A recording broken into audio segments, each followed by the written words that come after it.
আমাদেরই দুর্ভাগ্য বলতেই ওটাই, কারণ একদিকে আমাদের বন্যায় প্লাবিত হয়ে আমরা ঘরবন্দি হয়ে আছি, এমনকি আমাদের পাশে এখন পর্যন্ত কেউ দাঁড়ায় না। মানুষের বাড়িঘরও পানি উঠছে, এখন তো পানিটা কিছু আমারও ক্ষেত কিছু নষ্ট হয়েছে।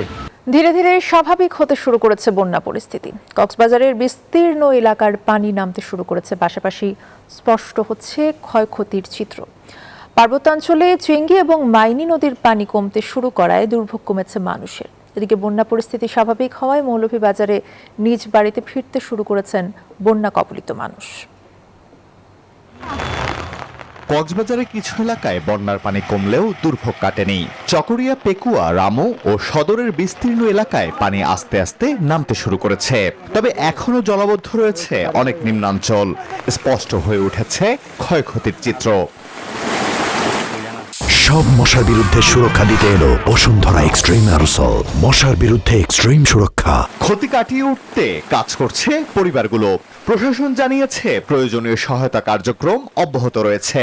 এদিকে কক্সবাজারের বন্যা দুর্গত মানুষের পাশে দাঁড়িয়েছেন কেন্দ্রীয় ছাত্রদলের সভাপতি রাকিবুল ইসলাম। টানা 9 দিন পর আলোর মুখ দেখেছেন রাঙামাটির পানিবন্দী মানুষ।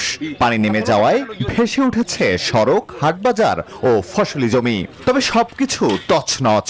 ক্ষতিগ্রস্তদের মাঝে ত্রাণ পৌঁছে দিতে কাজ করছে স্থানীয় সংসদ সদস্য ও বিজিবি। এদিকে কমতে শুরু করেছে খাগড়াছড়ির চেঙ্গি ও মাইনী নদীর পানি। বন্যা পরবর্তী চিকিৎসা সেবা দিতে কাজ করছে সেনাবাহিনী। মৌলভীবাজারে বন্যা পরিস্থিতির কিছুটা উন্নতি হয়েছে। ধীরে ধীরে নিজ বাড়িতে ফিরতে শুরু করেছেন বন্যা কবলিত মানুষ। আমাদেরই দুর্ভাগ্য বলতেই ওটাই, কারণ একদিকে আমাদের বন্যায় প্লাবিত হয়ে আমরা ঘরবন্দি হয়ে আছি, এমনকি আমাদের পাশে এখন পর্যন্ত কেউ দাঁড়ায় না। মানুষের বাড়িঘরও পানি উঠছে, এখন তো পানিটা কিছু আমারও ক্ষেত কিছু নষ্ট হয়েছে। ধান ফান সব কিছু ভাই আমার গেছে, আলি জমি নষ্ট হয়ে গেছে। ক্ষতিগ্রস্তদের সহায়তায় জিআর চাল 110 মেট্রিক টন, জিআর নগদ 5 লক্ষ টাকা এবং 1750 বস্তা শুকনো খাবার বিতরণ করেছে প্রশাসন। Desk report, news 24।